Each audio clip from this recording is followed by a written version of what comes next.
So one interesting feature of FactoryTalk Optix is its object-oriented HMI capabilities, and what that kind of means for us is that we can create kind of one object as kind of the base object or the parent or the template, and then we can deploy that object throughout the application. And if we make changes to that base object, then it would permeate those changes throughout all the instances of the object used throughout the project. So let me just show how that works. Going back to my kind of routine, the project I've already kind of created, I have some basic structure created, such as the main window and some pages.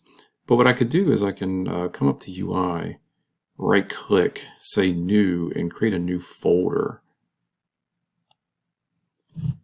And I can rename this folder anything. I'm just going to call it Base Objects.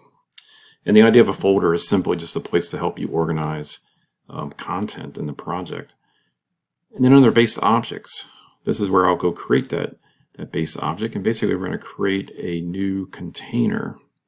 And we'll call it, so we're going to right-click New Containers and then a panel. And it's called Panel 1. Now, in the previous example, I was kind of creating a little, remote pump control over Modbus. So maybe we would call this panel pump info. Kind of create a widget, that we could use for multiple pumps. So if I double-click on pump info, it'll open up the the panel in the canvas here that we can edit. I could resize this however I want. I can come over here to properties and resize it as well.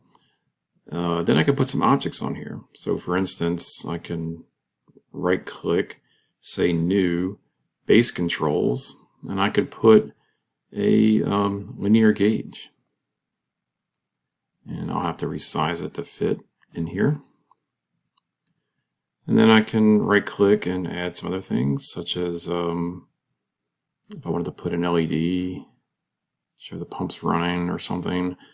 I could also right-click and we'll just add a couple of those switches we had earlier too. So do that. Now, I'm not going to put any of the properties over here as far as connecting it to a tag, but what I can do is I can at least say that at the very least we want this to be a toggle switch. And then I will copy it and paste it.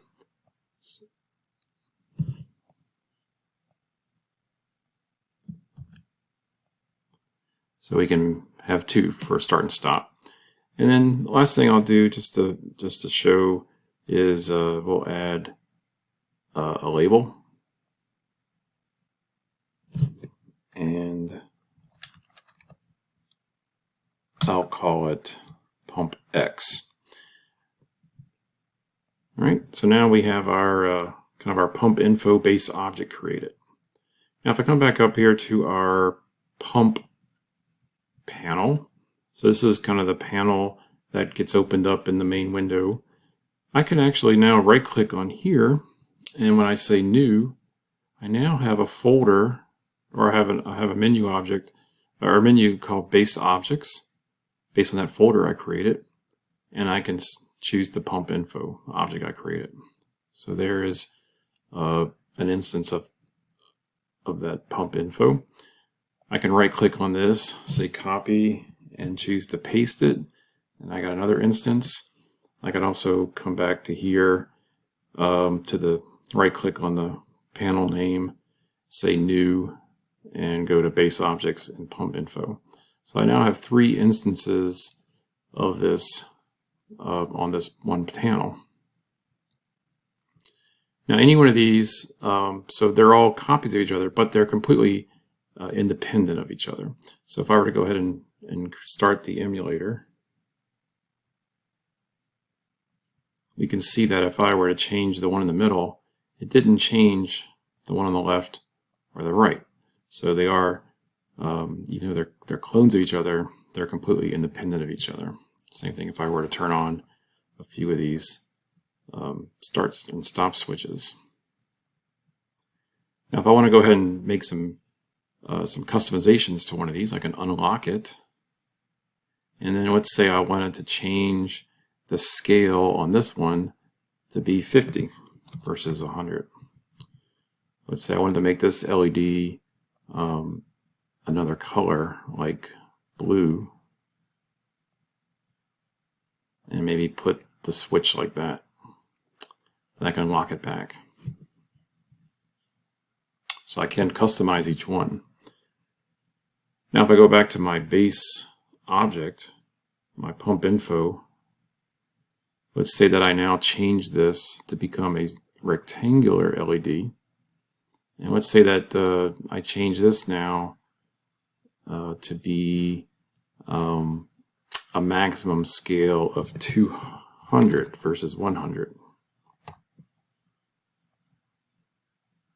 Well, if I come back to my pump 1 screen, we can see that in the cases of the left and the right most widgets, basically it changed it to 200 and it changed it to a rectangle. It did not change the scale on the one in the middle because I had already customized it.